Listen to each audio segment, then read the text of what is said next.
ನನ್ನ ಬ್ಯಾಗ್ ತೀರ್ಸೋಗೈತೆ ಅಂತ ಅಂದ್ಬಿಟ್ಟು ನನ್ನ ಮನೆಗೆ ಬರೋವರೆಗೂ ನಂಗೆ ಗೊತ್ತೇ ಇಲ್ಲ. ಹಾಯ್ ಎಲ್ಲೋ ನಮಸ್ಕಾರ. ನಾನು ಬೆಳಗ್ಗೆ ಎದ್ದು ನೋಡೋಷ್ಟರಲ್ಲಿ 8 ಗಂಟೆ ಆಗ್ಬಿಟ್ಟಿತ್ತು. ನಮ್ಮಮ್ಮ ಏನಂತ ಹೇಳಿದ್ರು ನೋಡಿ.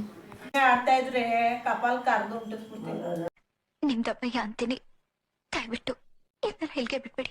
ಇನ್ಮೇಲಿಂದ ಲೇಟ್ ಆಗಿದ್ರೆ ನಮ್ಮಮ್ಮ ಕಾಫಿ ಕೊಡಲ್ವಂತೆ. ನಾನು ಮಾಡೋ ಕೆಲಸ ಎಲ್ಲ ಇದೇ ಮಾಡುತ್ತೆ ಅಂತ ಹೇಳ್ಬಿಟ್ಟು ಶಬಾಷ್ ಹೇಳ್ತಾ ಇದ್ದೀನಿ. ಏನು ಅರ್ಥವೇ ಆಗ್ತಿಲ್ವೇ ಈ ಕೇಸು?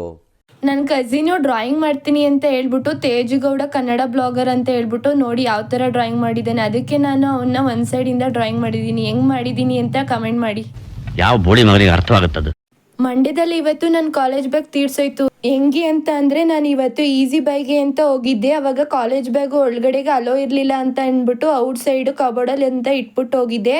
ನಾನು ಹೊಸ ಬ್ಯಾಗ್ನ ಇಟ್ಕೊಂಡು ಹಳೆ ಬ್ಯಾಗ್ನ ಮರ್ತ್ಕೊಬಂದ್ಬಿಟ್ಟಿದ್ದೀನಿ. ಆಮೇಲೆ ನಾವು ಗೊತ್ತಲ್ಲ ಗೂಗಲಲ್ಲಿ ನಂಬರ್ನ ಸರ್ಚ್ ಮಾಡಿಬಿಟ್ಟು ಕಾಲ್ ಮಾಡಿದ್ದೆ. ಅವರು ನಿಮ್ಮ ಬ್ಯಾಗು ಹುಷಾರಾಗಿದೆ, ನಾಳೆ ಬಂದು ಕಲೆಕ್ಟ್ ಮಾಡ್ಕೊಳ್ಳಿ ಅಂತ ಹೇಳಿದ್ರು.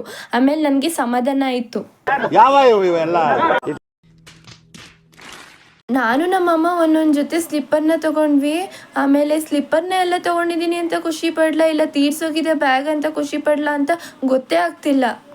ರೈಸ್ ವಾಟರ್ ಫೇಶಿಯಲ್ ಶೀಟ್ ಮಾಸ್ಕ್ನ ತೊಗೊಂಡಿದ್ದೆ. ನೆಕ್ಸ್ಟ್ ವಿಡಿಯೋದಲ್ಲಿ ಹಾಕೊಂಡು ತೋರಿಸ್ತೀನಿ. ಮತ್ತು ಇನ್ನೊಂದು ನೋಸ್ ಸ್ಟ್ರಿಪ್ಸ್ನ ಚಾರ್ಕೋಲ್ನ ತೊಗೊಂಡಿದ್ದೆ. ಲೈಕ್ ಮಾಡಿ, ಸಪೋರ್ಟ್ ಮಾಡಿ. ನೆಕ್ಸ್ಟ್ ಬ್ಲಾಗಲ್ಲಿ ಸಿಗ್ತೀನಿ. Okay, by, take care.